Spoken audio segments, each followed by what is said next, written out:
Hi friends, welcome to UVC reviews. Friends, Satyadev గారి Krishnamma movie release అయింది. మొదట్లో ఈ మూవీ గురించి పెద్దగా అంచనాలు లేకపోయినప్పటికీ ట్రైలర్ రిలీజ్ అయిన తర్వాత ఈ మూవీ గురించి కొంచెం ఎక్స్పెక్టేషన్స్ బాగానే పెరిగాయి. హిట్స్ అండ్ ఫ్లాప్స్ తో సంబంధం లేకుండా చాలా రోజుల నుంచి సత్యదేవ్ గారు సినిమాలు చేస్తూనే ఉన్నారు. ఎంతో టాలెంటెడ్ యాక్టర్ అయినప్పటికీ సరైన హిట్ రావట్లేదు సత్యదేవ్ గారికి. ఈసారైనా కృష్ణమ్మ సినిమాతో హిట్ కొట్టారా లేదా, సినిమా ఎలా ఉంది, చూడొచ్చా లేదా అనేది ఈ వీడియోలో చెప్పుకుందాం. స్కిప్ చేయకుండా వీడియో చివరి వరకు చూడండి.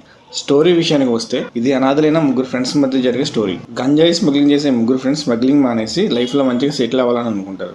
అదే సమయంలో ఓ అమ్మాయి వారి లైఫ్లోకి వస్తుంది. అమ్మాయి కోసం వీరు మళ్ళీ స్మగ్లింగ్ చేయాల్సి వస్తుంది. అదే సమయంలో పోలీసులు దొరికిపోతారు. అయితే వాళ్ళని స్మగ్లింగ్ కేసులో కాకుండా వేరే కేసులో ఇరికిస్తారు పోలీసులు. అసలు వీళ్ళు ఏ కేసులో ఇరుక్కున్నారు, ఆ కేసులో వాళ్ళని ఇరికించింది ఎవరు, ఆ కేసులో నుంచి ఎవరికి ఎలా బయటపడ్డారు అనేదే ఈ సినిమా స్టోరీ. సింపుల్ గా చెప్పాలంటే ఇది రివెంజ్ స్టోరీ ఫ్రెండ్స్.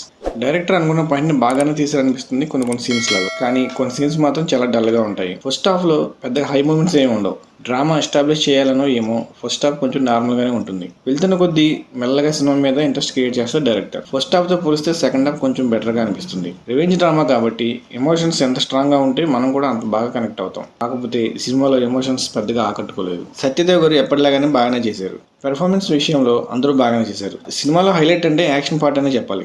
ఎమోషన్స్ పెద్దగా కనెక్ట్ అవ్వకపోవడం వల్ల ఏమో మైనస్ పాయింట్ కూడా ఈ యాక్షన్ పార్టే అనిపిస్తుంది. దానికి తోడు స్క్రీన్ ప్లే కూడా చాలా స్లోగా ఉండటం వల్ల సినిమా కొంత డ్రాగ్ అండ్ ఫీలింగ్ వస్తుంది. స్టోరీ లైన్ బాగున్నప్పటికీ నెరేషన్ చాలా స్లోగా ఉండి క్లైమాక్స్ కూడా చాలా హడావుడిగా అయిపోతుంది. బ్యాక్గ్రౌండ్ మ్యూజిక్ పర్వాలేదు అనిపిస్తుంది. ప్రొడక్షన్ వాల్యూస్ కూడా ఓకే. ఓవరాల్ గా చెప్పాలంటే మరీ అంత బ్యాడ్ మూవీ అయితే ఏమీ కాదు, ఒకసారి చూసేయచ్చు. That's the non spoiler review of Krishnamma movie. ఇలాంటి మరిన్ని మూవీ రివ్యూస్ కోసం మా ఛానల్ సబ్స్క్రైబ్ చేసుకుని ఈ వీడియోకి మర్చిపోకుండా ఒక లైక్ ఇవ్వండి. Thanks for watching friends. జై హింద్.